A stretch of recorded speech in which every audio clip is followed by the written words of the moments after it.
cuando mi hijo David me arrebató las llaves de mi BMW nuevo, y se las entregó a su suegro gritándome: «Tú eres demasiado viejo para este coche». Jamás imaginó que yo había instalado un rastreador GPS militar en el vehículo, apenas 3 días antes. Mientras veía partir mi automóvil de 85.000 euros con otro hombre al volante, sonreí por dentro sabiendo que acababa de cometer el error más grande de su vida. Antes de continuar, suscríbete y activa la campanita porque cada día publicamos nuevas historias. Deja tu like y cuéntanos en los comentarios desde qué ciudad y país nos ves.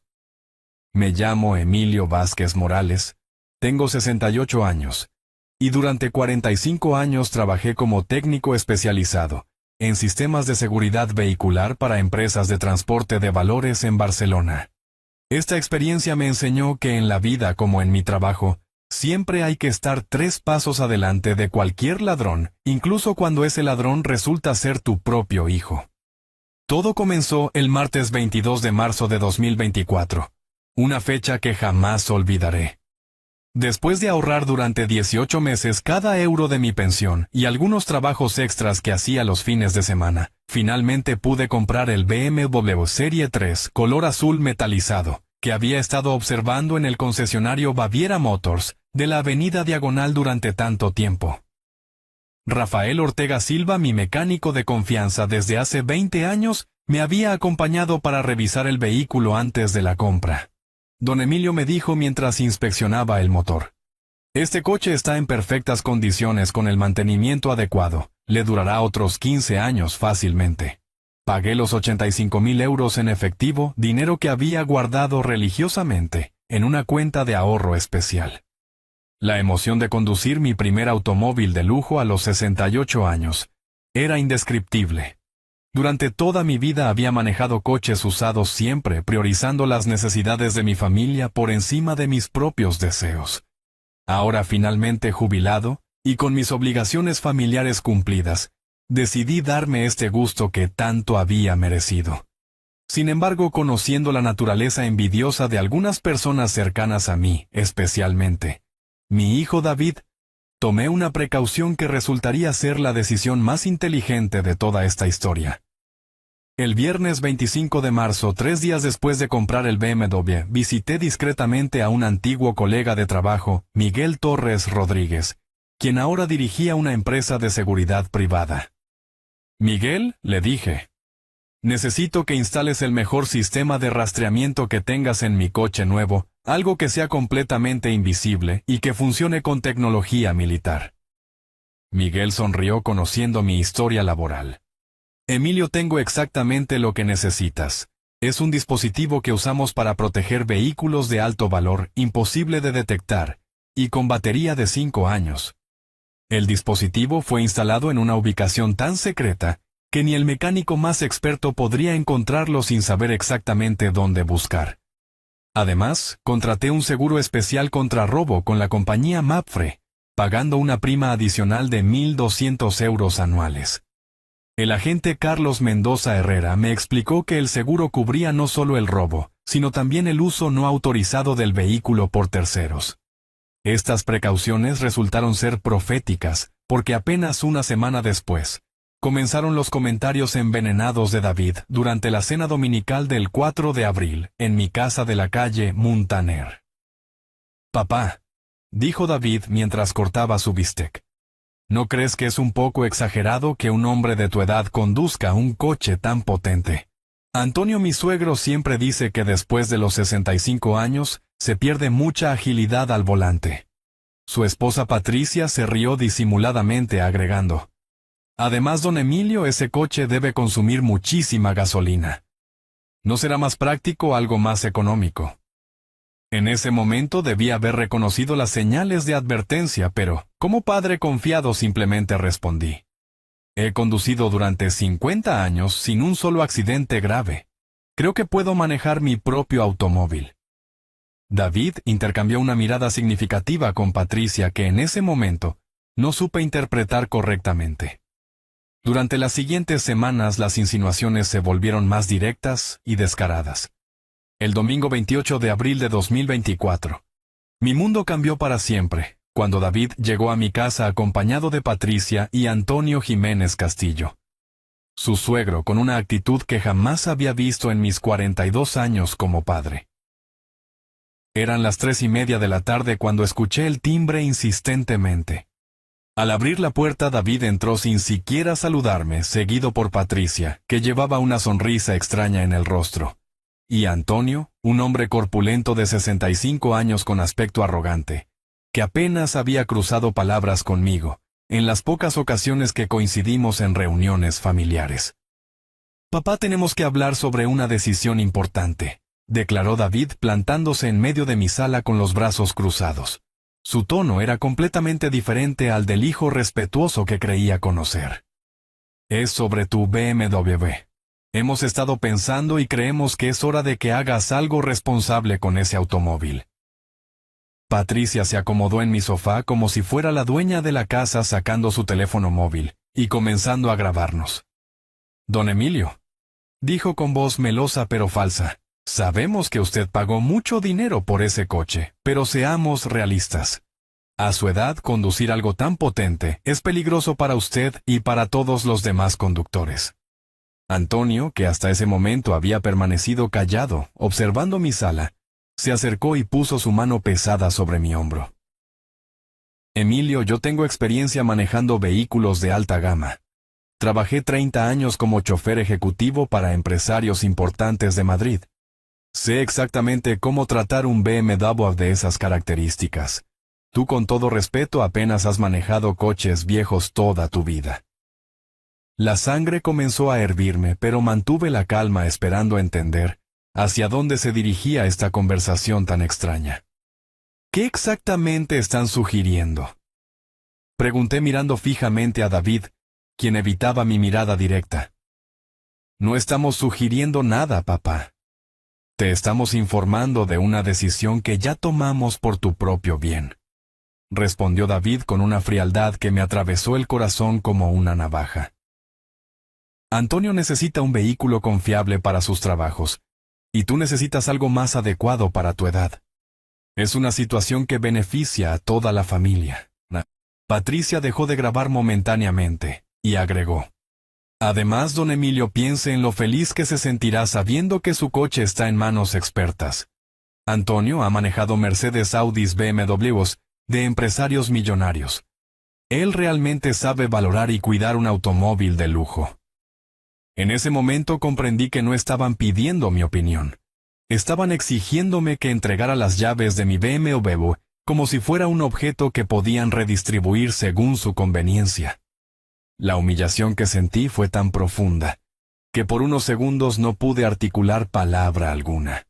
«David», logré decir finalmente, «ese automóvil lo compré con mis propios ahorros, con dinero que junté trabajando horas extra durante 18 meses.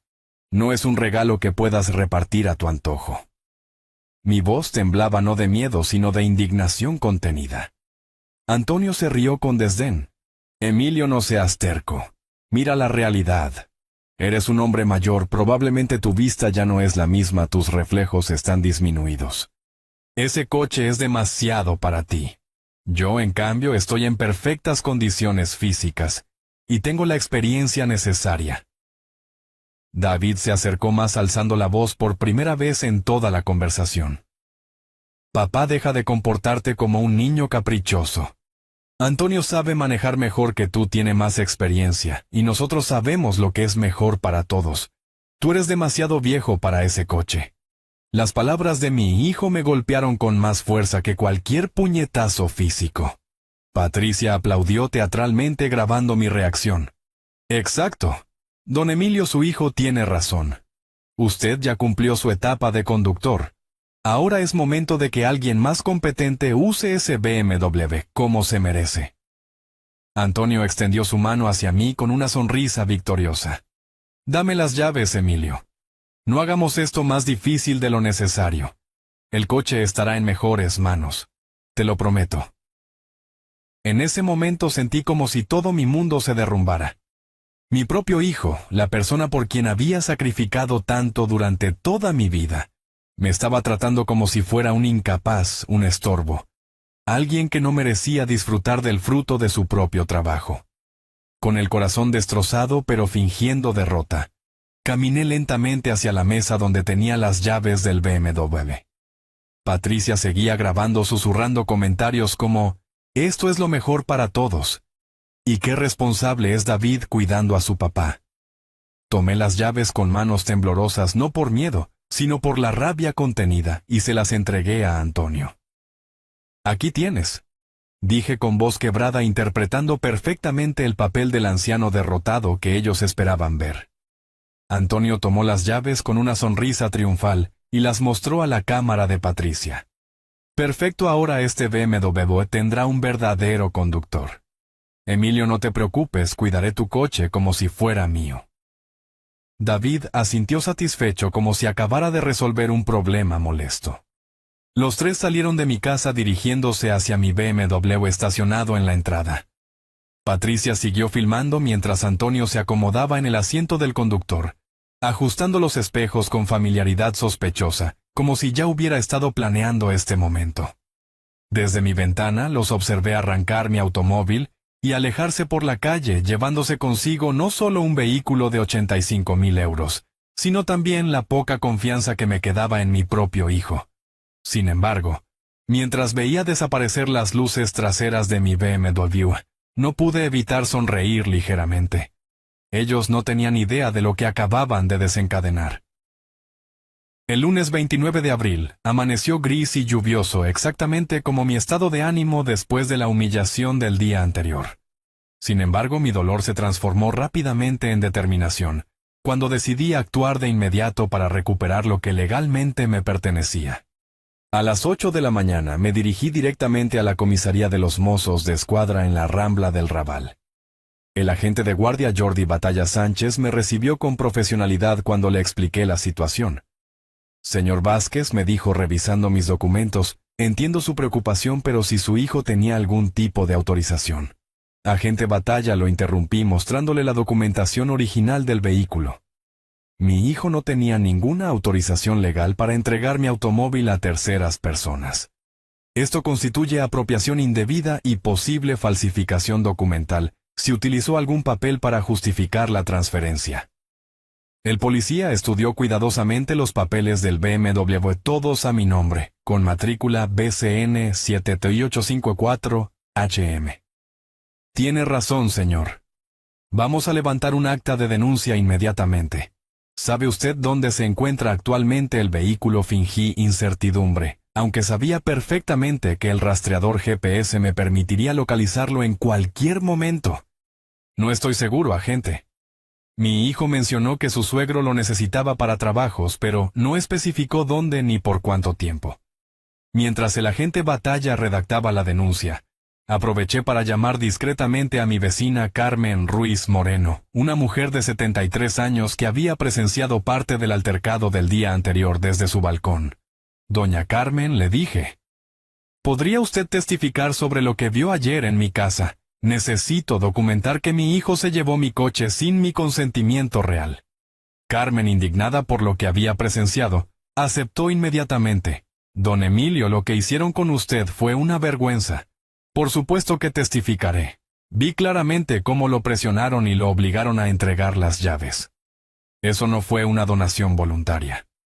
Al salir de la comisaría con la denuncia oficial número 224, 42851, me dirigí al despacho de Marcos Delgado Prieto, abogado especializado en derecho civil y penal, que había conocido años atrás cuando trabajé instalando sistemas de seguridad en su bufete de la Plaza Cataluña. Emilio, me saludó Marcos con genuina preocupación al escuchar mi historia. Lo que describe constituye varios delitos simultáneos: apropiación indebida, coacción y posiblemente falsificación documental. Citó algún documento para justificar la entrega del vehículo a su suegro. Le mostré la grabación que Patricia había hecho, la cual irónicamente constituía evidencia perfecta de la coacción ejercida sobre mí. «Marcos, esta grabación demuestra claramente que no fue una donación voluntaria. Escucha los gritos de David, las amenazas veladas, la presión psicológica. Ningún juez consideraría esto como consentimiento libre. El abogado analizó el video con atención profesional. Emilio, esto es oro puro desde el punto de vista legal. Tu nuera documentó su propio delito. Además, el hecho de que Antonio se haya llevado el vehículo sabiendo que no tenía derecho legal sobre él, lo convierte en cómplice de receptación. Mientras Marcos preparaba la estrategia legal, yo activé discretamente la aplicación de rastreo GPS en mi teléfono móvil. El punto rojo en la pantalla mostró que mi BMW se encontraba estacionado en la avenida Meridiana número 428, en lo que parecía ser un taller mecánico. ¿Qué están haciendo allí?, me pregunté en voz alta, sintiendo una mezcla de curiosidad y alarma. Esa tarde, fingiendo casualidad, me acerqué al lugar indicado por el GPS. Era efectivamente un taller autoservicio Meridiana, dirigido por un mecánico llamado Rubén Castro Vega. Desde la distancia pude observar a Antonio hablando animadamente con el dueño, mientras señalaba diferentes partes de MI Automóvil. Me las arreglé para acercarme lo suficiente para escuchar fragmentos de la conversación. Sí, es mío ahora. El viejo ya no podía manejarlo. Necesito que le cambies las placas por unas temporales. Las palabras de Antonio confirmaron mis peores sospechas. No solo se habían apropiado de mi vehículo, sino que estaban intentando ocultar su identidad. Inmediatamente llamé al agente Batalla para informarle de esta nueva evidencia. Agente, han localizado mi BMW y están intentando modificar su identificación en un taller de la avenida Meridiana. Esto agrava considerablemente la situación legal. El policía me pidió que no interviniera directamente y prometió investigar el establecimiento. Señor Vázquez, si están alterando la identificación del vehículo, esto se convierte en un caso mucho más serio. Podrían enfrentar cargos por receptación agravada y falsificación de documentos oficiales. Esa noche, David me llamó por teléfono con una actitud completamente diferente, como si nada hubiera pasado. «Papá, ¿cómo estás? Espero que hayas reflexionado sobre la decisión de ayer. Antonio está muy contento con el BMW. Dice que es exactamente lo que necesitaba para sus trabajos de chofer ejecutivo». David, respondí manteniendo un tono controlado. ¿Tienes idea de las implicaciones legales de lo que hiciste ayer? Ese automóvil sigue siendo legalmente mío. No tenías derecho a entregárselo a nadie sin mi consentimiento genuino.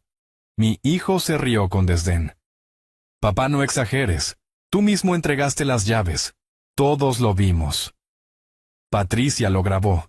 No hay ningún problema legal aquí. Simplemente hiciste lo correcto finalmente. ¿Y si te dijera que te he interpuesto una denuncia formal por apropiación indebida?, le pregunté directamente. Hubo un silencio prolongado del otro lado de la línea, antes de que David respondiera con voz temblorosa. ¿Qué? ¿Qué estás diciendo, papá? No puedes denunciar a tu propio hijo por ayudarte a tomar una decisión responsable.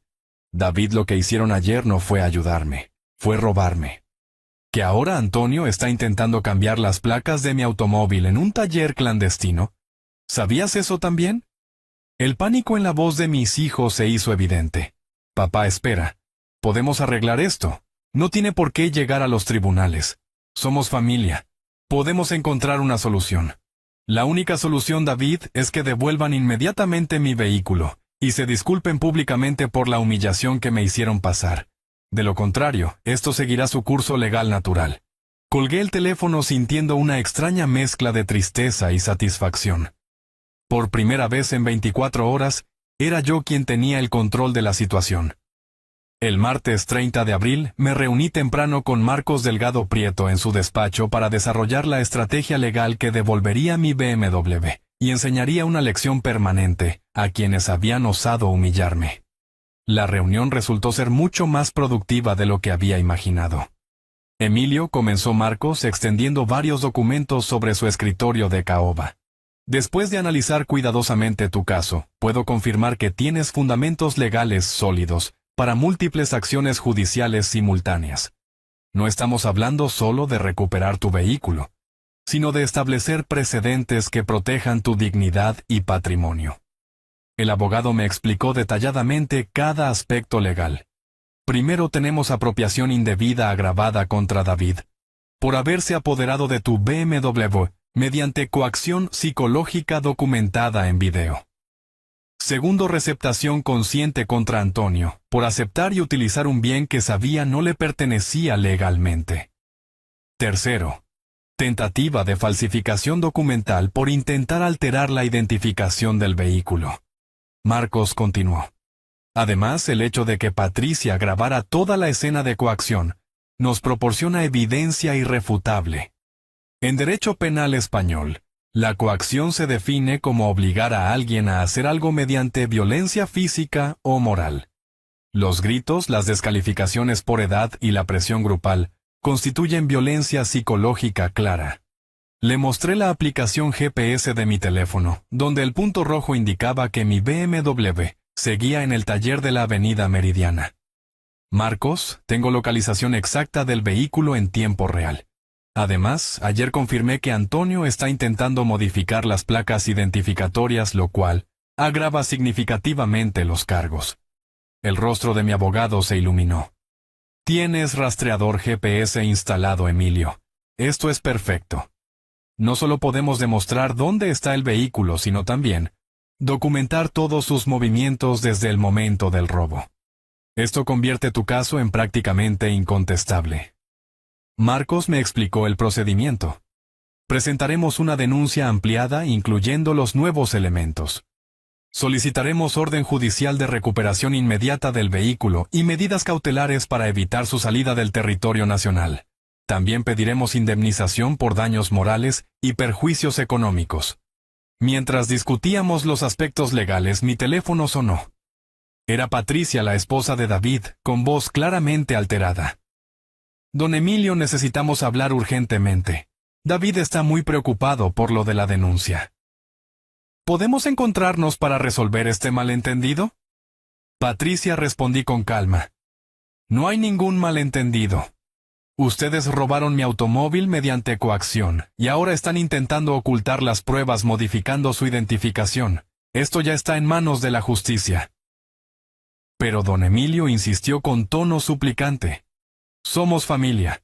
Seguramente podemos llegar a un acuerdo sin involucrar a los tribunales. Antonio dice que puede devolver el coche inmediatamente si usted retira la denuncia. Dile a Antonio que es demasiado tarde para eso. El delito ya está consumado, las pruebas están documentadas, y la justicia seguirá su curso. Si realmente quieren minimizar las consecuencias, que devuelvan el vehículo voluntariamente.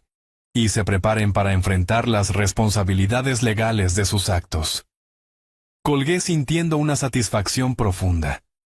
Por primera vez desde el domingo, ellos estaban experimentando la ansiedad y desesperación que me habían causado. Esa tarde, Marcos y yo nos dirigimos al juzgado de primera instancia número 15 para presentar formalmente todas las denuncias. La jueza Elena Vargas y Fuentes, una mujer de unos 50 años con reputación de ser especialmente estricta en casos de violencia familiar, revisó minuciosamente nuestra documentación. Señor Vázquez, dijo la jueza después de estudiar el video grabado por Patricia. Este material audiovisual constituye evidencia excepcional. Raramente vemos casos donde los propios perpetradores documenten tan claramente sus delitos. Procederé inmediatamente a emitir orden de localización y recuperación del vehículo. La eficiencia del sistema judicial me sorprendió gratamente. En menos de 2 horas la orden judicial estaba lista y había sido transmitida a todas las unidades policiales de Cataluña. Mi BMW sería localizado y recuperado oficialmente en las próximas horas. Al regresar a casa encontré a David esperándome en la puerta con expresión desesperada. Papá, por favor, tenemos que hablar. Esto se está saliendo de control. Antonio está dispuesto a devolver el coche ahora mismo sin condiciones. David, le dije mirándolo directamente a los ojos. ¿Realmente creíste que podrías robarme mi automóvil, humillarme públicamente e intentar falsificar documentos, y después simplemente devolverlo cuando las cosas se complicaran? Esa es la clase de persona en la que te convertiste. Mi hijo intentó justificarse. Papá, nunca fue nuestra intención robarte nada. Genuinamente creíamos que era lo mejor para ti. Antonio tiene mucha experiencia con coches de lujo, y nosotros pensamos basta de mentiras, David. Exploté finalmente liberando 48 horas de rabia contenida.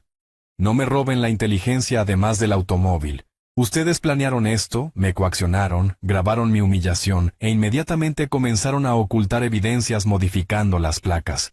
Eso no es preocupación familiar, es un delito premeditado. David retrocedió visiblemente impactado por mi reacción. Nunca me había visto explotar de esa manera. Papá, lo siento mucho. No sabíamos que te sentirías tan mal. Podemos arreglar esto, te lo prometo. Lo único que pueden hacer ahora, le dije, recuperando la compostura, es enfrentar las consecuencias legales de sus decisiones. Mañana la policía recuperará mi BMW oficialmente. Después de eso ustedes tendrán que explicarle a un juez por qué creyeron tener derecho a robar el patrimonio de un anciano mediante amenazas o psicológicas. Esa noche, mientras revisaba todos los documentos legales preparados por Marcos, sentí una tranquilidad que no experimentaba desde hacía días. Finalmente, había recuperado el control de la situación, y quienes habían intentado aprovecharse de mi aparente vulnerabilidad, estaban comenzando a comprender que habían subestimado gravemente a su víctima. El rastreador GPS mostraba que mi BMW seguía en el mismo taller, pero ahora sabía que en pocas horas estaría de vuelta en mis manos, donde siempre debió permanecer. El miércoles 1 de mayo amaneció con una ironía perfecta. Mientras España celebraba el Día del Trabajador, yo me preparaba para recuperar el fruto de mi trabajo robado por mi propio hijo. Lo que no esperaba era descubrir hasta qué punto Patricia y Antonio habían convertido mi humillación en un espectáculo público. A las 9 de la mañana, mientras desayunaba tranquilamente, revisando los procedimientos legales que Marcos había preparado, recibí una llamada de mi vecina Carmen Ruiz Moreno. Don Emilio me dijo con voz indignada: «Tiene que ver lo que esa sinvergüenza de Patricia ha publicado en Facebook. Ha convertido el robo de su coche en una celebración». Inmediatamente abrí la aplicación en mi teléfono y busqué el de Patricia. Lo que encontré superó mis peores expectativas. Había publicado múltiples fotografías de Antonio posando orgullosamente junto a mi BMW, con comentarios que me hicieron hervir la sangre. La primera foto mostraba a Antonio con las llaves en la mano, sonriendo frente al capó del automóvil. El comentario decía: «Finalmente, Antonio tiene el coche que se merece después de años manejando para empresarios importantes. Ahora puede disfrutar de un BMW propio». Algunas personas no saben valorar lo que tienen, hasta que alguien más inteligente se hace cargo. La segunda imagen era aún más provocativa. Antonio sentado en el asiento del conductor ajustando el espejo retrovisor con el comentario: «Mi suegro sabe realmente cómo manejar un coche de lujo. No como ciertas personas mayores que solo lo usan para ir al supermercado, este BMW finalmente tiene un conductor de verdad». Pero la fotografía que más me enfureció mostraban a Antonio y Patricia brindando con champán dentro de mi automóvil. El comentario era descaradamente ofensivo, celebrando que este hermoso BMW ya no está desperdiciado en manos de alguien que no sabía apreciarlo. Antonio lo va a usar para trabajos importantes, no para paseos de jubilado. BMW Upgrade, de vida mejor en manos profesionales. Inmediatamente capturé pantallas de todas las publicaciones y las envié a Marcos por WhatsApp. Su respuesta fue inmediata: «Emilio, esto es evidencia legal invaluable. Están documentando públicamente el delito de receptación y además están cometiendo injurias graves contra tu persona. Esto fortalece enormemente nuestro caso». Las reacciones en las redes sociales también fueron reveladoras. Varios conocidos de la familia habían comentado las fotos con mensajes de felicitación a Antonio, claramente sin conocer la verdadera historia. «Qué suerte, Antonio», escribió una tal María Fernández. «Te mereces ese BMW después de tanto trabajo duro». Sin embargo, lo que más me llamó la atención fueron los comentarios de algunas personas que parecían conocer parcialmente la situación. Una mujer llamada Rosa Medina había escrito: «Patricia, ¿no era ese el coche del papá de David? ¿Cómo terminó Antonio con él?». Patricia había respondido evasivamente: «Rosa era un coche que estaba siendo desperdiciado. Ahora está en mejores manos. Eso es lo importante». Decidí investigar más profundamente el perfil de Antonio en redes sociales. Lo que descubrí me proporcionó información valiosa sobre su historial como conductor. En su perfil de LinkedIn, se presentaba como chofer ejecutivo profesional con 30 años de experiencia en transporte de alta gama. Sin embargo, al revisar cuidadosamente sus publicaciones anteriores, encontré inconsistencias preocupantes. En enero de 2024, Antonio había publicado una foto desde el interior de un autobús público con el comentario: "Otra vez sin coche propio, pero seguimos adelante". En febrero había pedido prestado dinero públicamente. Si alguien puede ayudarme con 500 euros para reparar mi Renault viejo, se lo agradecería enormemente. Necesito trabajar y no tengo para el mecánico. Estas publicaciones revelaban que Antonio estaba en una situación económica desesperada, lo cual explicaba su interés repentino en apropiarse de mi BMW. Documenté cuidadosamente toda esta información como evidencia adicional de los motivos delictivos. A las 11 de la mañana, el inspector Carles Navarro Bosch, de los Mossos de Escuadra, me llamó con noticias esperadas. Señor Vázquez, hemos localizado su vehículo en el taller que usted indicó. Procederemos a su recuperación inmediata con la orden judicial correspondiente. ¿Puede acompañarnos para identificar formalmente el automóvil? Por supuesto, acepté inmediatamente. Llegué al taller Autoservicio Meridiana, acompañado del inspector Navarro y otros 2 agentes. La escena que encontramos confirmó todas mis sospechas. Mi BMW estaba elevado en un puente hidráulico, mientras Rubén Castro Vega, el dueño del taller, intentaba instalar placas de matrícula falsas. «Alto Mossos de Escuadra», gritó el inspector mostrando la orden judicial. «Este vehículo ha sido reportado como robado. Detengan inmediatamente cualquier trabajo sobre él». Antonio, que estaba supervisando la instalación de las placas falsas, palideció visiblemente al ver llegar a la policía. «Yo no sabía que había ningún problema legal», tartamudeó intentando escapar por la puerta trasera del taller. «¡Quieto ahí!», le ordenó uno de los agentes. «Antonio Jiménez Castillo, queda usted detenido por receptación de vehículo robado y falsificación de documentos oficiales. Tiene derecho a permanecer en silencio y a solicitar la presencia de un abogado». El mecánico Rubén también fue detenido como cómplice, al encontrarse en su poder las placas originales de mi BMW, junto con documentación falsificada, que pretendía justificar el cambio de identidad del vehículo. Mientras los agentes esposaban a Antonio, este me miró con una mezcla de súplica y desesperación. «Emilio, por favor, dígale a la policía que esto es un malentendido familiar. David me aseguró que usted había donado el coche voluntariamente». Antonio le respondí con calma glacial. «Las redes sociales están llenas de fotografías suyas, celebrando el robo de mi automóvil. Difícilmente puede llamarse malentendido a algo que usted festejó públicamente como un triunfo personal». El inspector Navarro me entregó las llaves originales de mi BMW. «Señor Vázquez, su vehículo queda oficialmente recuperado. Deberá presentarse mañana en comisaría para completar los trámites de devolución y ampliar su denuncia con los nuevos elementos encontrados». Cuando finalmente pude sentarme nuevamente al volante de mi automóvil, experimenté una sensación de justicia y satisfacción que no había sentido en días. El motor arrancó perfectamente, y todos los sistemas funcionaban normalmente a pesar del intento de manipulación.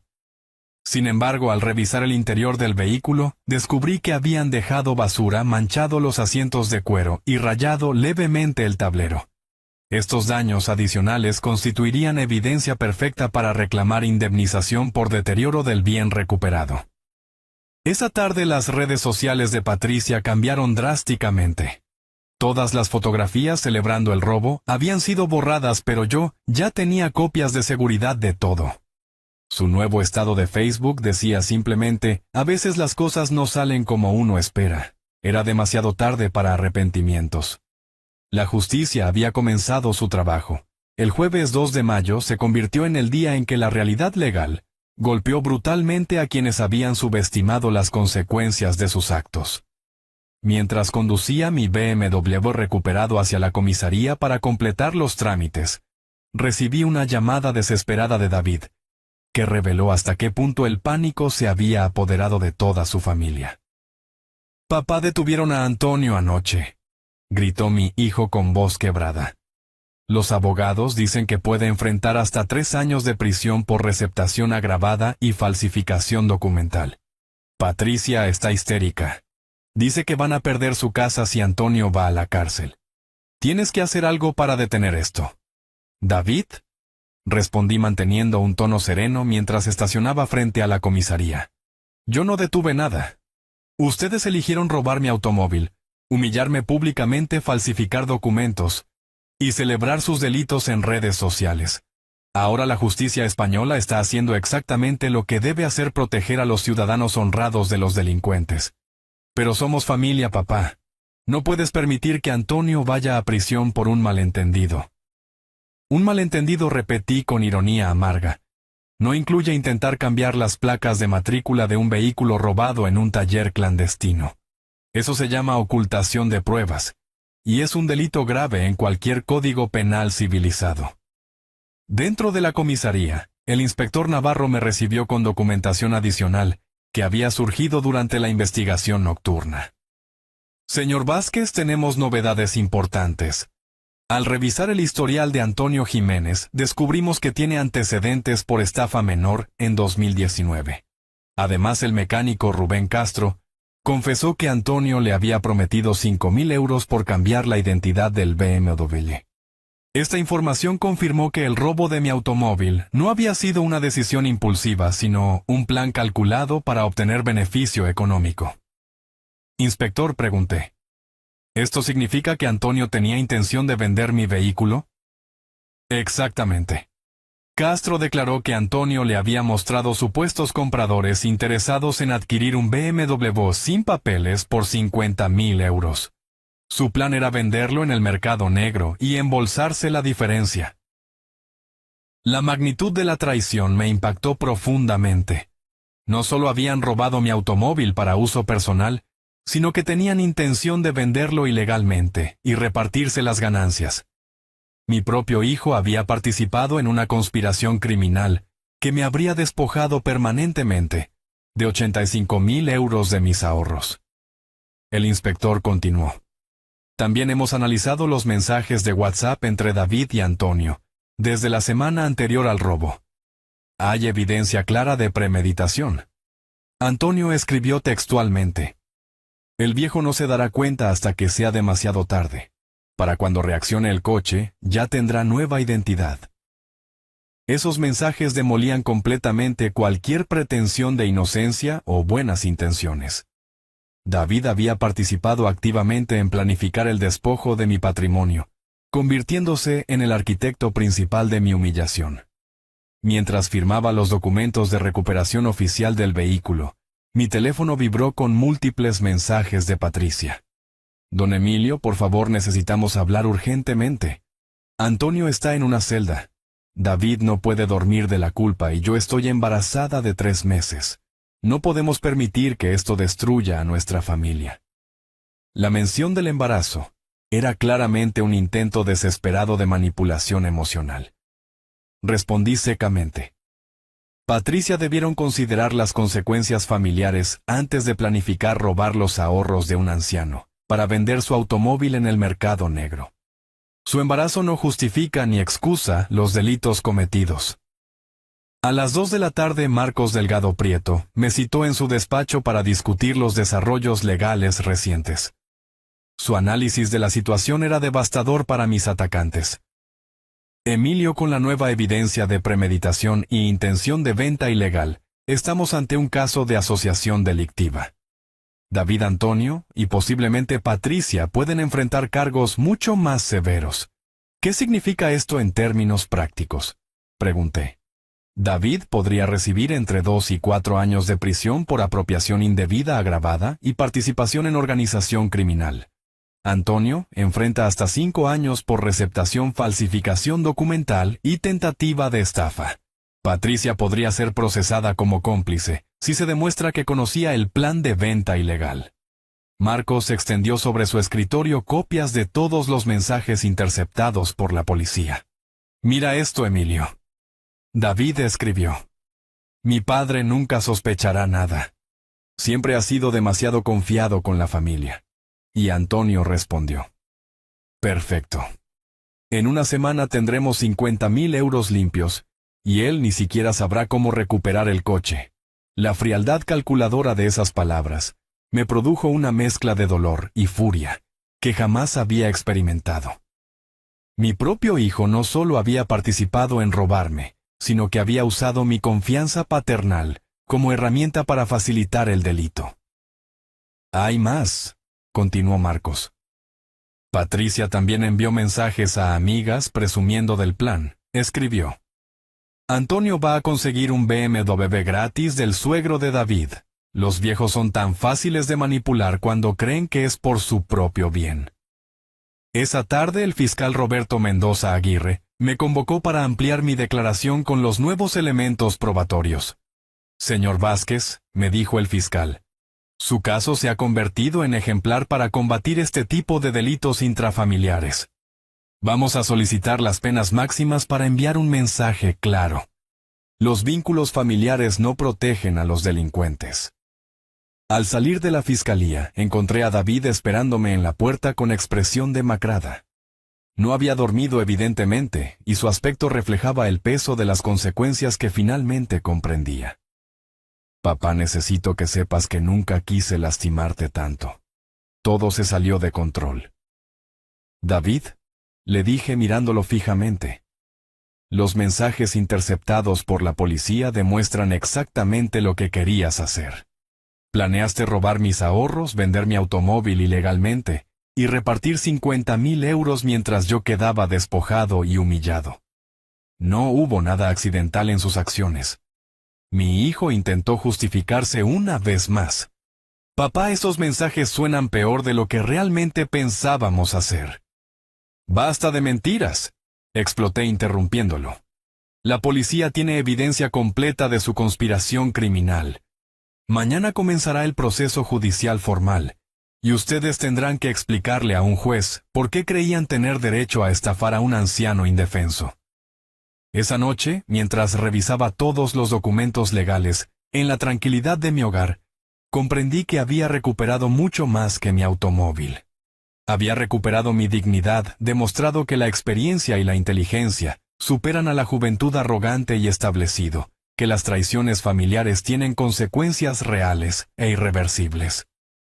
El sistema de justicia español había funcionado perfectamente protegiendo mis derechos y castigando a quienes intentaron aprovecharse de mi aparente vulnerabilidad. El viernes 3 de mayo marcó el comienzo del desmoronamiento total de quienes habían conspirado contra mí. Mientras inspeccionaba meticulosamente los daños que habían causado a mi BMW durante los días de posesión ilegal, descubrí evidencias adicionales que convertirían su situación legal de grave a catastrófica. El asiento de cuero del conductor tenía una quemadura de cigarrillo del tamaño de una moneda de 2 euros. El cenicero, que nunca había sido utilizado, estaba repleto de colillas apestosas. En la guantera encontré recibos de gasolineras que mostraban que habían recorrido más de 1.200 kilómetros en apenas 4 días, incluyendo viajes a Valencia y Zaragoza que Antonio nunca mencionó. Pero el hallazgo más revelador estaba en el sistema de navegación GPS del vehículo. Al revisar el historial de destinos, descubrí que habían visitado 3 concesionarios de automóviles, usados diferentes, confirmando definitivamente su intención de vender mi BMW en el mercado clandestino. Inmediatamente fotografié cada daño y documenté toda la evidencia adicional antes de llamar a Marcos. Tengo pruebas físicas de que usaron mi automóvil para prospecciones de venta ilegal, le informé. El GPS muestra visitas a concesionarios en Valencia y Zaragoza, además de daños intencionados al interior. Emilio, esto es perfecto, respondió mi abogado con satisfacción. Ahora podemos agregar cargos por daños dolosos y tentativa de estafa a gran escala. Sus penas van a incrementarse significativamente. A las 10 de la mañana, el perito judicial Andrés Soria Maldonado llegó a mi domicilio para evaluar oficialmente los deterioros del vehículo. Su informe técnico fue demoledor para los acusados. Señor Vázquez, los daños superan los 4.500 euros. La quemadura del asiento requiere reemplazo completo de la tapicería, y el olor a tabaco ha penetrado los sistemas de ventilación. Mientras el perito completaba su evaluación, recibí una visita inesperada que cambiaría dramáticamente el rumbo de toda la investigación. Era Mercedes Vidal Castro, una mujer de unos 40 años, que se presentó como empleada del concesionario Automóviles Levante de Valencia. «Señor Vázquez», me dijo mostrando su identificación profesional. «He venido desde Valencia porque creemos que su BMW estuvo involucrado en una tentativa de estafa en nuestro establecimiento. ¿Podría confirmar si un hombre llamado Antonio Jiménez visitó nuestras instalaciones el pasado martes?» Le mostré fotografías de Antonio que había obtenido de las redes sociales. «Sí, definitivamente es él», confirmó Mercedes. Se presentó como propietario del BMW, afirmando que necesitaba venderlo urgentemente por problemas económicos familiares. Ofrecía el vehículo por 55.000 euros, significativamente por debajo del valor de mercado. «¿Qué documentación presentó?», pregunté intrigado. «Ahí está el problema. Los papeles de propiedad que mostró eran claramente falsificados. Nuestro experto en documentación, Julián Morales, detectó inmediatamente las irregularidades. Por eso decidimos no proceder con la transacción y reportar el caso a las autoridades. Mercedes me entregó copias de toda la documentación falsificada que Antonio había intentado usar. «Señor Vázquez, estos documentos muestran su nombre como vendedor voluntario con una firma que obviamente no coincide con la de sus documentos oficiales. Antonio había preparado una estafa muy elaborada. Esta revelación confirmaba que la conspiración era mucho más sofisticada de lo que inicialmente habíamos imaginado. No solo habían robado mi automóvil, sino que habían falsificado documentos de venta con mi identidad, para legitimizar la transacción fraudulenta. Inmediatamente contacté al inspector Navarro para informarle de estos desarrollos. «Inspector, tengo evidencia de que Antonio intentó vender mi BMW en Valencia, usando documentación falsificada con mi nombre. Esto constituye suplantación de identidad, además de todos los otros cargos». «Excelente trabajo, señor Vázquez. Enviaremos un equipo a Valencia para recopilar toda la evidencia adicional. Esto convierte el caso en fraude a gran escala con agravantes de suplantación de identidad». A las 2 de la tarde Patricia apareció en mi puerta con aspecto desesperado, claramente sin haber dormido durante días. Sus ojos estaban hinchados de llorar, y su ropa mostraba signos de descuido personal. «Don Emilio, por favor, necesito suplicarle que tenga piedad de nosotros. Antonio está en la cárcel. David no puede trabajar porque su empresa se enteró de la detención y yo estoy embarazada sin ingresos». Patricia respondí observando su estado lamentable. «¿Dónde estaba esa preocupación por las consecuencias cuando grabaste mi humillación para burlarte en redes sociales? ¿Dónde estaba tu conciencia cuando celebraste el robo de mis ahorros con champán dentro de mi automóvil? Pero don Emilio, nunca pensamos que llegaría tan lejos. Creíamos que eventualmente usted entendería que fue lo mejor para todos. Antonio realmente necesitaba un vehículo para trabajar». «¿Trabajar?», pregunté con incredulidad. «¿Llamas trabajo intentar vender mi BMW por 55.000 euros en Valencia con documentos falsificados? Esa era la clase de trabajo que Antonio necesitaba hacer con mi automóvil». El rostro de Patricia palideció completamente. «¿Cómo sabe usted eso?». «Porque soy más inteligente de lo que ustedes pensaron, Patricia. Porque tomé precauciones que nunca imaginaron. Y porque la justicia española investiga a fondo este tipo de delitos para proteger a los ciudadanos honrados». Patricia comenzó a sollozar descontroladamente. «Don Emilio, si Antonio va a prisión perderemos todo. Nuestra casa está hipotecada, tengo un bebé en camino, y David ya perdió su empleo. No sabemos qué vamos a hacer. Debieron considerar esas consecuencias antes de conspirar para robar el patrimonio de un anciano». Le respondí sin mostrar compasión. «Cada decisión tiene consecuencias, Patricia. Ustedes eligieron el camino del delito. Ahora deben enfrentar el camino de la justicia. Esa tarde Marcos me citó para revisar la estrategia legal actualizada, con toda la nueva evidencia recopilada. Emilio, tu caso se ha convertido en textbook perfecto de conspiración criminal intrafamiliar.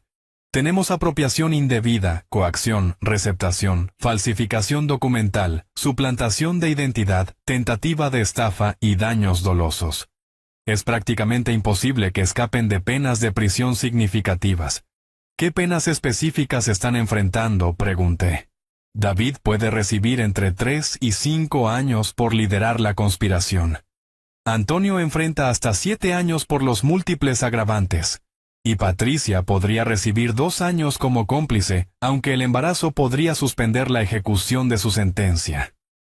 Esa noche, mientras cenaba tranquilamente en mi BMW completamente restaurado, reflexioné sobre cómo la inteligencia, la paciencia y la confianza en el sistema judicial habían triunfado sobre la arrogancia, la codicia y la traición familiar. Quienes habían intentado aprovecharse de mi aparente vulnerabilidad estaban descubriendo que subestimar a un anciano experimentado puede ser el error más costoso de sus vidas. El lunes 6 de mayo, llegó acompañado de una decisión que había estado madurando en mi mente durante los días más oscuros de esta traición. Era momento de cortar definitivamente todos los vínculos financieros y legales que me unían a David, protegiendo así mi patrimonio de futuros ataques de quienes habían demostrado considerarme únicamente una fuente de recursos para explotar. A las 8 de la mañana me dirigí al Banco Santander de la sucursal de Plaza Cataluña, donde mantuve cuentas durante 35 años. La directora Montserrat Rivas Oliva me recibió con la profesionalidad que caracterizaba nuestras relaciones bancarias desde hacía décadas. Señor Vázquez, me saludó al revisar mi expediente. Veo que solicita cancelar varias operaciones vinculadas a su hijo David. ¿Puedo preguntarle el motivo de estos cambios tan significativos? Le expliqué resumidamente la situación legal que estábamos enfrentando. Montserrat frunció el ceño al escuchar los detalles. Comprendo perfectamente su decisión, señor Vázquez. Lamentablemente, los delitos financieros intrafamiliares están aumentando en España. Procederemos inmediatamente con todas las cancelaciones solicitadas.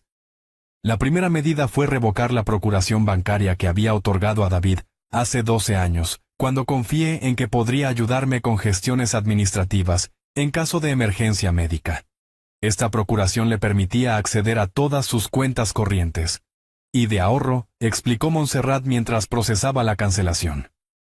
A partir de ahora, solo usted tendrá autoridad sobre sus recursos. David desconocía completamente que durante años había estado depositando automáticamente 250 euros mensuales en una cuenta de ahorro complementaria que él utilizaba discrecionalmente para gastos familiares. Señor Vázquez, me informó la directora, en los últimos 5 años, su hijo ha retirado aproximadamente 15.000 euros de esta cuenta sin consultarle previamente. Esta revelación me impactó profundamente. Mientras yo economizaba cada céntimo para comprar mi BMW, David había estado sustrayendo discretamente mis ahorros para financiar el estilo de vida que mantenía con Patricia. La traición era mucho más profunda y prolongada de lo que había imaginado. Montserrat, quiero transferir inmediatamente todos esos fondos a una cuenta nueva de la cual David no tenga conocimiento alguno. Instruí decidido. La segunda medida administrativa fue contactar con AXA Seguros para cancelar la póliza de salud privada, que había estado pagando para David y Patricia durante los últimos 8 años. El costo anual de 3.400 euros había representado un sacrificio significativo de mi pensión, justificado por mi deseo de garantizar atención médica de calidad para mi familia. Laura Pérez Montoya. La agente de seguros procesó la cancelación con eficiencia. Señor Vázquez, la póliza familiar que mantenía cubría consultas especialistas, hospitalizaciones privadas y tratamientos odontológicos de alta gama. Sus beneficiarios perderán esta cobertura a partir del próximo mes. La tercera acción fue modificar radicalmente mi testamento. El notario Joaquín Torres Castillo, quien había redactado mi testamento original hace 15 años, me citó en su despacho de la calle Balmes para discutir los cambios solicitados. Don Emilio, me dijo el notario mientras revisaba las modificaciones, está usted alterando completamente la distribución de su patrimonio. David, quien era beneficiario principal del 60% de sus bienes, quedará ahora con apenas el 5% correspondiente a la legítima estricta que exige la ley española. Exactamente, notario Torres, mi hijo ha demostrado que considera mi patrimonio como algo a lo cual tiene derecho inmediato sin importar mi bienestar o dignidad. No permitiré que continúe viendo mi herencia como un botín que puede anticipar mediante delitos. El Nuevo Testamento redistribuía mis bienes de manera que el 40% sería donado a la Fundación Bancaria La Caixa, para programas de asistencia a ancianos víctimas de estafas familiares. Otro 30% se destinaría a mi sobrina Elena Vázquez Herrera, hija de mi hermano fallecido, quien siempre me había tratado con respeto genuino. El 25% restante quedaría para gastos de mi propio cuidado médico en los años venideros. Don Emilio, observó el notario, esta distribución envía un mensaje muy claro sobre las consecuencias de traicionar la confianza familiar. ¿Está usted completamente seguro de esta decisión? Absolutamente, notario. David tendrá que aprender a construir su propia vida sin depender del patrimonio que tanto desprecia cuando está en mis manos, pero tanto codicia para sus planes delictivos. Esa tarde David se presentó en mi casa con aspecto demacrado y desesperado. Evidentemente había descubierto algunas de las medidas financieras que había implementado. Papá, el banco me llamó diciendo que mi cuenta de apoyo ha sido cerrada. Patricia recibió una carta de AXA cancelando nuestro seguro médico. ¿Qué está pasando? Lo que está pasando, David, es que estoy protegiendo mi patrimonio de delincuentes, que demostraron considerar mis recursos como botín disponible para sus conspiraciones criminales. Le respondí con frialdad absoluta. Papá, somos familia, no puedes castigarnos financieramente por un malentendido que ya se está resolviendo legalmente. Un malentendido, repetí con desdén. No incluye conspirar durante semanas para robar mi automóvil, falsificar documentos con mi nombre e intentar vender mi patrimonio por 55.000 euros en Valencia. Eso se llama organización criminal, y tiene consecuencias permanentes. David intentó apelar a mis sentimientos paternales. Papá, Patricia está embarazada. Perdí mi trabajo por culpa de esta situación legal y ahora nos quitas todo el apoyo financiero. ¿Cómo vamos a sobrevivir? De la misma manera que millones de familias españolas sobreviven trabajando honradamente, pagando sus propios gastos y construyendo su futuro sin robar a sus padres ancianos, le respondí implacablemente. Pero papá, siempre fuiste generoso con nosotros. ¿Por qué cambiar ahora por algo que puede resolverse con tiempo y comprensión? Cambié, David, porque descubrí que durante 5 años estuviste sustrayendo discretamente 15.000 euros de mis cuentas de ahorro. Cambié porque conspiraste para despojarme de 85.000 euros adicionales. Y cambié porque celebraste mi humillación como si fuera un triunfo personal. El rostro de mi hijo se desplomó al comprender que había descubierto todas sus manipulaciones financieras. Papá, ese dinero yo pensé que era una ayuda que me dabas voluntariamente.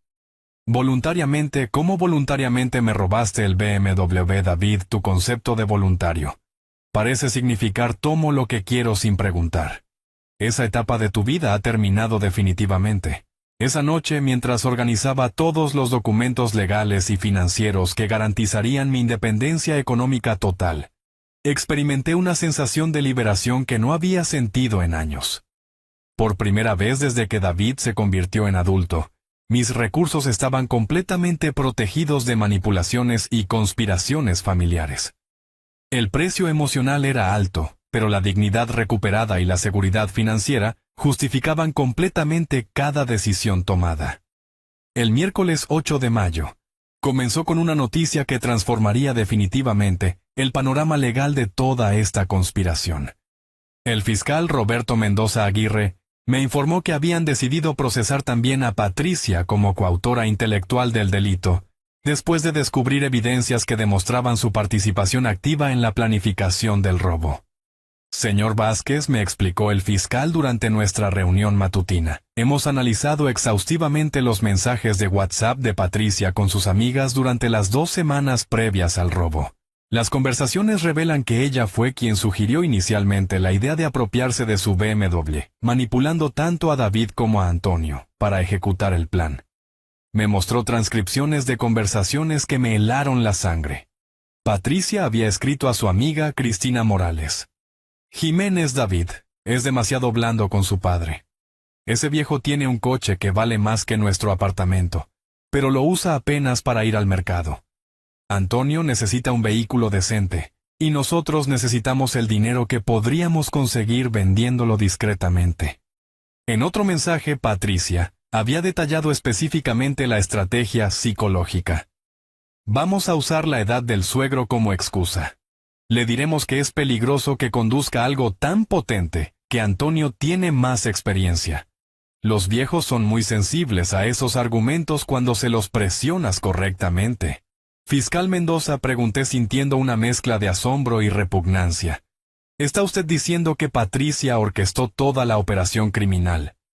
Exactamente, ella identificó la oportunidad, manipuló a su esposo para que presionara a su padre, convenció a Antonio de participar, prometiéndole beneficios económicos, y coordinó la logística completa. David y Antonio fueron instrumentos de una mente mucho más calculadora. Esta revelación alteró completamente mi percepción de toda la traición. Durante años, había considerado a Patricia simplemente como una nuera ambiciosa, sin imaginar que poseía la frialdad necesaria para diseñar meticulosamente el despojo del patrimonio de su suegro anciano. El fiscal continuó: Tenemos evidencia adicional de que Patricia investigó previamente el valor de mercado de su BMW, contactó compradores potenciales en el mercado negro y estableció los precios de venta antes de ejecutar el robo. Su embarazo no fue coincidental. Lo planificó estratégicamente para generar compasión si la operación era descubierta. ¿Quiere decir que hasta el embarazo fue calculado como parte de la conspiración? Los registros médicos confirman que suspendió anticonceptivos exactamente 2 meses antes del robo, coincidiendo con sus primeros mensajes sobre apropiarse de su automóvil. Patricia convirtió su futura maternidad en un escudo legal preventivo. A las 11 de la mañana recibí una llamada histérica de David, informándome que la policía había arrestado también a Patricia. Papá entraron a nuestra casa con orden judicial, y se llevaron a Patricia esposada. Los vecinos vieron todo, fue humillante. Ella está embarazada, no pueden tratarla como una criminal común. David, le respondí con calma glacial: Patricia no es una criminal común, es la cerebro de una organización criminal que conspiró durante meses para robar los ahorros de toda mi vida. Su embarazo no la exime de responder por sus delitos. Pero papá, ella solo quería lo mejor para nuestra familia. Todo lo que hizo fue pensando en nuestro futuro y en el bebé que viene en camino. Lo mejor para su familia era convertir a tu padre en víctima de estafa. Su futuro dependía de despojarme de 85,000 euros que ahorré trabajando durante 45 años. David, escucha lo que estás diciendo y reflexiona sobre la clase de personas en las que se convirtieron. Esa tarde, Marcos me citó urgentemente para discutir las implicaciones de estos nuevos desarrollos. Emilio, el caso se ha vuelto mediático. 3 periódicos han solicitado entrevistas sobre lo que están llamando el caso del B.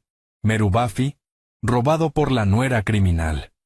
Tu historia se está convirtiendo en símbolo de la lucha contra los abusos intrafamiliares hacia ancianos. ¿Mediático en qué sentido?, pregunté con cierta preocupación. La Asociación de Defensa de Personas Mayores quiere usar tu caso para promover reformas legales que protejan mejor a los ancianos de estafas familiares.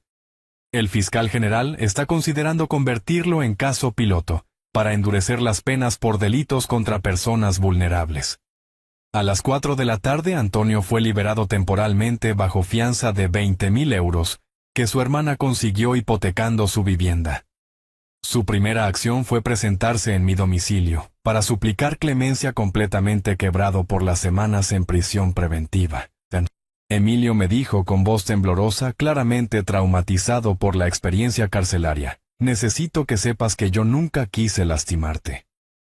Patricia me convenció de que tú habías aceptado voluntariamente darme el coche. Ella me aseguró que todo era legal y consensuado. Antonio, ¿Realmente esperabas que creyera que no sabías que estabas siendo coaccionado? ¿Que no notaste mi resistencia y angustia mientras me gritaban y humillaban para entregar las llaves? Te juro por la memoria de mi madre, que Patricia me dijo que solo estabas siendo terco, pero que en el fondo entendías que era lo correcto. Ella me prometió que después agradecerías la decisión. Y los documentos falsificados para vender mi BMW en Valencia. También te convenció Patricia de que eso era legal y ético. Antonio bajó la cabeza avergonzado. Eso fue idea de ella. Me dijo que necesitábamos proteger el coche de posibles reclamaciones legales tuyas, que los nuevos papeles eran solo una formalidad administrativa. Yo no entiendo de leyes, Emilio. Confié en que ella sabía lo que hacía. La conversación confirmó que Patricia había manipulado expertamente tanto a David como a Antonio, utilizando sus debilidades emocionales y económicas para construir una red criminal con ella como única beneficiaria real. Esa noche, mientras reflexionaba sobre la complejidad diabólica de toda la conspiración, comprendí que había enfrentado algo mucho más sofisticado que una simple estafa familiar. Patricia había orquestado una operación criminal de múltiples niveles, usando manipulación psicológica, chantaje emocional y planificación estratégica para intentar despojarme sistemáticamente de mi patrimonio. Sin embargo, su error fundamental fue subestimar la inteligencia y determinación de su víctima elegida. Mi experiencia en sistemas de seguridad, mi preparación legal preventiva y mi negativa a ser intimidado habían desmantelado completamente su elaborada conspiración. La justicia estaba funcionando exactamente como debía, protegiendo a los ciudadanos honrados y castigando a quienes intentan aprovecharse de los más vulnerables. El lunes 13 de mayo se convirtió en el día en que las consecuencias definitivas de la conspiración criminal alcanzaron a cada uno de sus participantes, demostrando que la justicia española no tolera los delitos contra personas mayores, sin importar los vínculos familiares involucrados. La primera noticia llegó a las 8 de la mañana, a través de una llamada de Marcos. Emilio, tengo noticias importantes desde 3 frentes diferentes. La empresa constructora Mediterránea, Obras donde trabajaba David, como supervisor de proyectos, ha decidido despedirlo definitivamente. Su director de recursos humanos, Felipe Navarro Ruiz, consideró que los antecedentes penales por conspiración criminal eran incompatibles con un puesto de responsabilidad. ¿Qué significa esto económicamente para David?, pregunté. Significa que pierde un salario de 3.200 euros mensuales más, los beneficios sociales que incluían coche de empresa, seguro médico, ampliado, y planes de pensiones. Además, al ser despedido por causa justificada relacionada con delitos, no tiene derecho a indemnización ni subsidio de desempleo inmediato. La segunda consecuencia involucró directamente el patrimonio inmobiliario que David y Patricia habían adquirido confiando en mi apoyo financiero continuado. El director de Banco Sabadell, Tomás Guerrero Medina, me contactó para informarme sobre la situación hipotecaria de mi hijo. Señor Vázquez, me explicó el banquero. Su hijo David tenía una hipoteca de 240.000 euros sobre su vivienda en Hospitalet de Llobregat, con cuotas mensuales de 1.400 euros. Como avalista secundario de la operación, queríamos informarle que han comenzado los procedimientos de impago. Señor Guerrero, respondí firmemente, renuncio formalmente a mi condición de avalista. Presentaré ante notario la documentación que demuestra que David utilizó información privilegiada sobre mi patrimonio para obtener esa hipoteca, información que ahora sabemos utilizó para planificar delitos contra mis bienes. El procedimiento legal para renunciar al aval resultó ser más sencillo de lo esperado, dado que los tribunales ya habían establecido el patrón de comportamiento criminal de David hacia mis recursos económicos. En menos de una semana, el banco iniciaría ejecución hipotecaria contra la propiedad, sin posibilidad de reclamación contra mi patrimonio. La tercera consecuencia afectó directamente a Antonio, quien enfrentó un colapso económico total. Su hermana, Rosa Jiménez Vega, me llamó llorando para explicarme la situación desesperada en que se encontraba toda su familia extendida. Don Emilio, me suplicó, Rosa Antonio ha perdido todos sus trabajos como chofer, porque su antecedente penal aparece en las verificaciones de seguridad que exigen las empresas. Ninguna compañía de transporte ejecutivo contrata conductores con historial criminal. Mi hermano está completamente arruinado. Señora Rosa, le respondí con cortesía pero sin compasión. Su hermano no perdió empleos por mala suerte. Los perdió porque eligió participar en una conspiración criminal para robar el automóvil de un anciano y venderlo ilegalmente. Las empresas de transporte tienen derecho a protegerse de empleados que demuestran comportamientos delictivos. Pero don Emilio Antonio tiene 3 hijos pequeños y una esposa enferma. La hipoteca de mi casa está en riesgo porque la usé como garantía para su confianza. Si él no puede trabajar, perderemos todo. Su hermano debió considerar esas responsabilidades familiares antes de conspirar para estafar a un pensionado. Las decisiones tienen consecuencias, señora Rosa, y la sociedad no debe subsidiar las malas elecciones de quienes eligen delinquir. Pero la consecuencia más dramática llegó el jueves 16 de mayo, cuando Patricia fue hospitalizada de emergencia, por una crisis hipertensiva relacionada con el estrés del proceso judicial. Su médico, el doctor Ignacio Ramírez Vega del Hospital Sant Pau, me contactó como familiar más cercano disponible. Señor Vázquez, me informó el doctor, la señora Patricia presenta complicaciones serias en su embarazo, debido al estrés extremo. Su presión arterial está peligrosamente elevada, y existe riesgo de parto prematuro. Necesita reposo absoluto y tranquilidad emocional. Doctor Ramírez, respondí. Lamento la situación.